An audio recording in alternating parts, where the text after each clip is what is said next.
Welcome to another episode of the K-Swap 240 presented by Turn 14 Distribution. We've got lots of small but important details to work on today, including doing a little intake manifold tuning.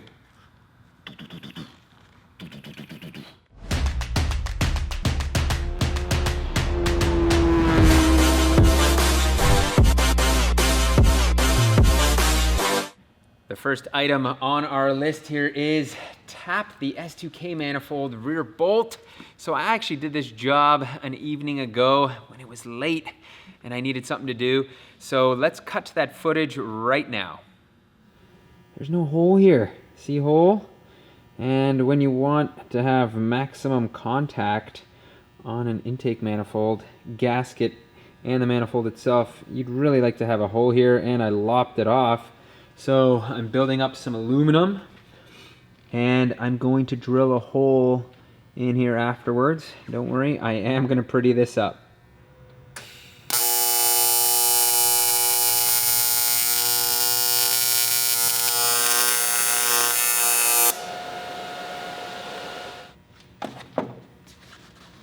Well, there you have it. Let me show you what I have ended up with here.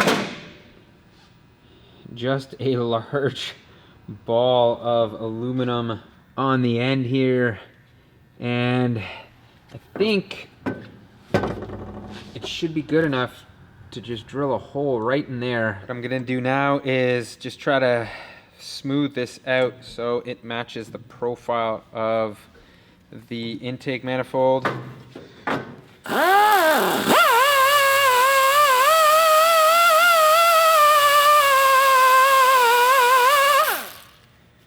So I've got lots of material on that upper corner there. Now it's going to be time to drill this hole. I'm going to make sure my angle's right here.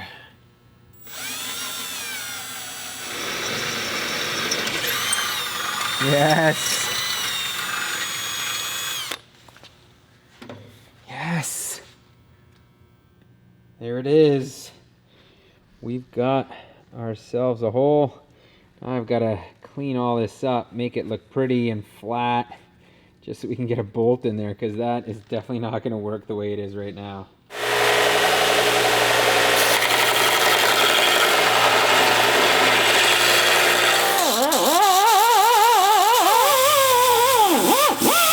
There you have it. I've got myself a hole and somewhat of a clean looking trim job, so I'm gonna call that done. It's time to see whether all that work, time and effort pays off. Let's see if I can bolt this guy up here. First, we'll start off with the center bolt. You need a longer bolt here too. The JSP adapter wasn't meant to have this long bolt go in here before. It's supposed to be a flush hex style bolt like this, so I'm getting rid of that, but I don't think it's going to be too big a problem. So now when we go forced induction, No leaky. in the future, yeah, because I was thinking like this would be fine for NA, but if we're going to try to put some pressure through this manifold, eventually we want to be able to seal that corner. I think that's just the proper way to do it. I mentioned this on a previous episode about shaving off this little bracket here to give us some more space for the rubber coupling that's going to go on our intake, and as you can see, that is gone. We got plenty of room here. And I did a little bit of shaving here as well, just so we can figure out if we can get the plug onto this. I'm confident. I think I'm going to have to shave this a little bit more, just because it doesn't look like we're going to be able to get a plug on there. But Yeah, you're probably right. yeah, we're moving on to the throttle cable and figuring out how to mount it. The issue is it is way longer because the throttle body is usually on the opposite side on the SR and KA.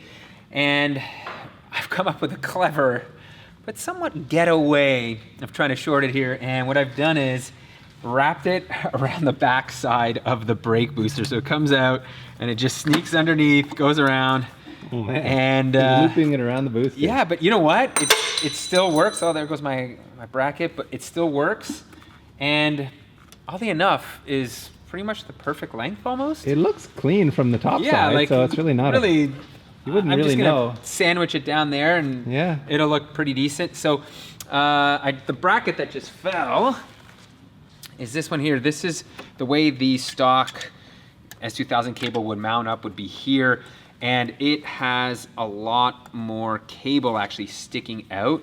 So the downside is I'm going to have to modify this bracket to Make get one, it. yeah. I was thinking about making one, but you know what? If I just like, first I'm gonna open this up because it doesn't Yeah. fit this. Open it up and figure out where or how I can mount this. And just when I thought it was gonna be an easy job mounting up this throttle cable, we have run into quite the problem. So I cut my bracket here thinking, no problem, I'll just mount it up. And then we decided to check the travel on the pedal.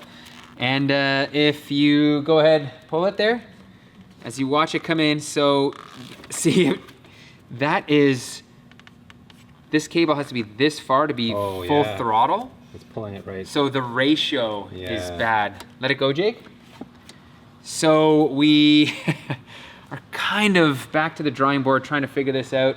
I've already taken apart a stock SR throttle body and trying to figure out how to get this linkage to work on here because the ratio is actually proper. So if I can get this mounted up onto the Yeah. existing mount this way, Yep.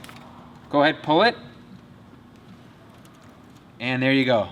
Right. And that's full throttle. So Makes a lot let more go. sense. So I'm not sure how to go about this, but I do know that it looks like these are kind of, this piece of metal is press fit with these little rivet holes onto this assembly. I'm trying to keep this assembly and remove this piece right here. So I'm gonna try drilling it out.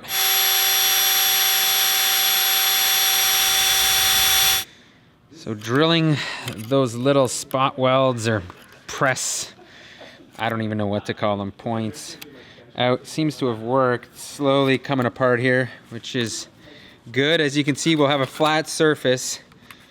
I hope this works because these are pretty damn difficult to come by. I think I'm gonna have to buy a new throttle body if I mess this up. There you go.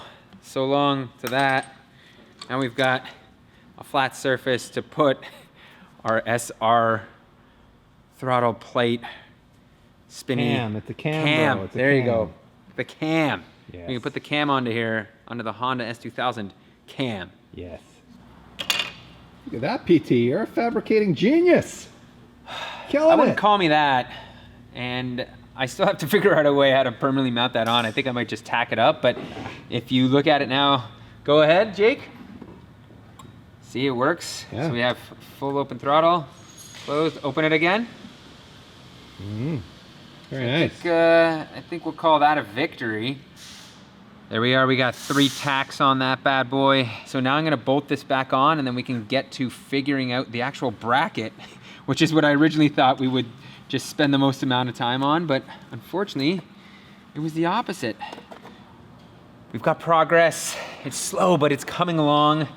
What I've done is built a bracket off of a piece of flat steel, and I'm using the original bracket that held the throttle cable on the S2000, just flipped it around.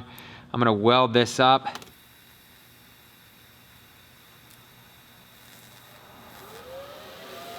Finally, it is done. My bracket is all welded up and in place, and hit it, Jake. Look at that. It works.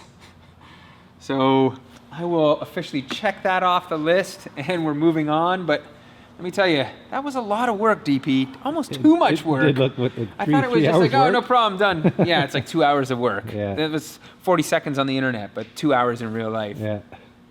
Next on our list here is going to be rerouting the clutch line. The slave cylinder on the BMW transmission is on the driver's side. On the 240, it's on the passenger. Look at this finely crafted line, Peter. Should be proud. It is a work of absolute art. With all these small, minute bends. Yes. Give it character. Character, yeah, that's one way of putting it. Yeah. 19-year-old character. Mm-hmm. very much so.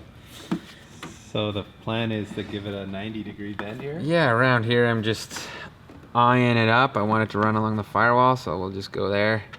The beauty is you can buy this line for really cheap. It is cheap, if I yeah. screw this up. Yeah. In fact, we have some spare kicking Yeah, around. So. it's not a big deal. I'm just trying to reuse and recycle, you know? Well, this line was built by your brother 10 years That's ago. true. It's a family heirloom now. Yeah. We keep it in the family. So with the line down here now, I'm gonna use my little brake line cutter, which is a really neat tool. It just allows you to get a very clean cut. I'm gonna need to slide this fitting that I took off of the old BMW clutch line. There it is. There's our beautiful bubble flare. Now I've got to bend the line once again, and it's a bit of a guessing game. I'm not sure exactly where I need to bend it, but sometimes you just got to give her here. And you also notice we're not using a flex line. Usually there would be a junction box, and then you'd have a flex line that runs from there. And there it is. We have our clutch line. After a bit of thought, we have reconsidered our clutch hardline, and that is because it may fatigue and break. I don't know if it's gonna be 2 weeks, 2 years, or whatever, but this is a stress point and it will crack eventually.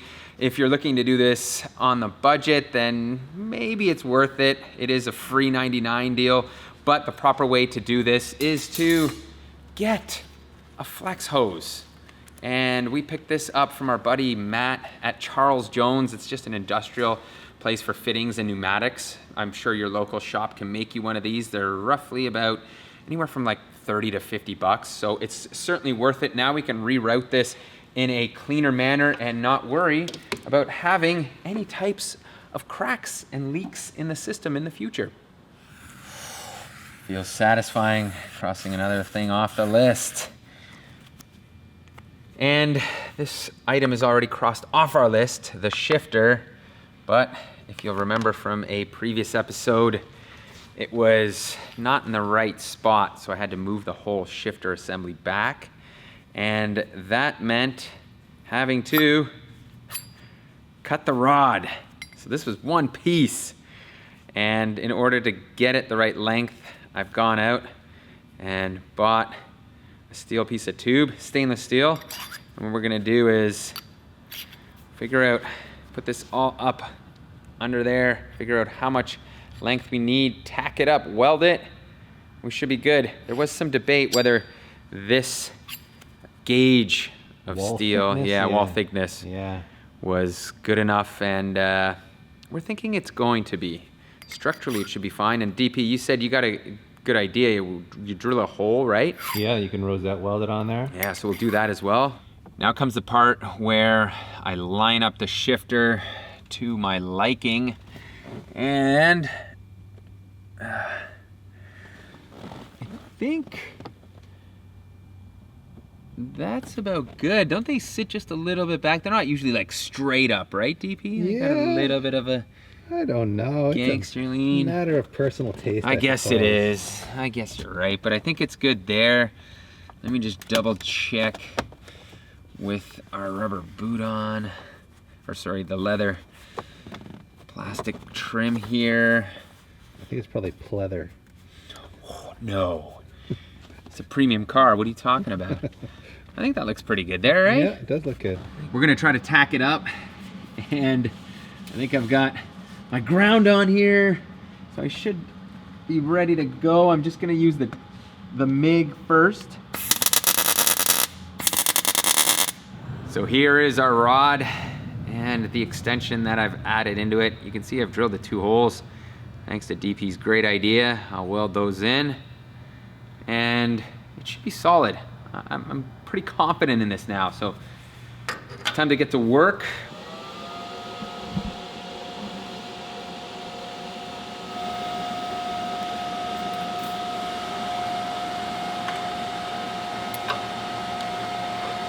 Okay, there it is.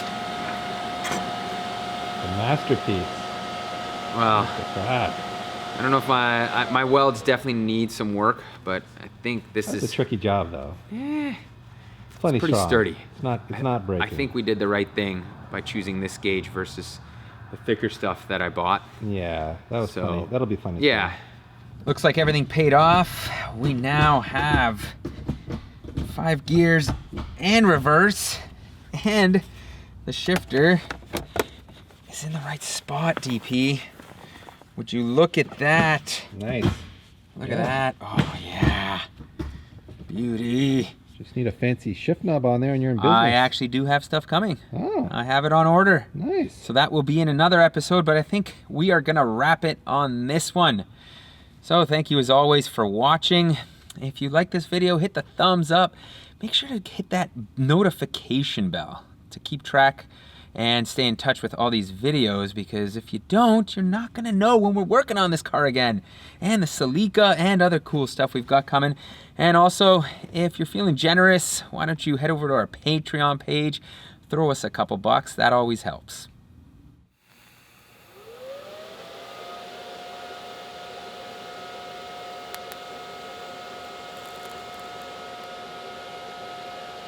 Jesus, that shit got hot fast.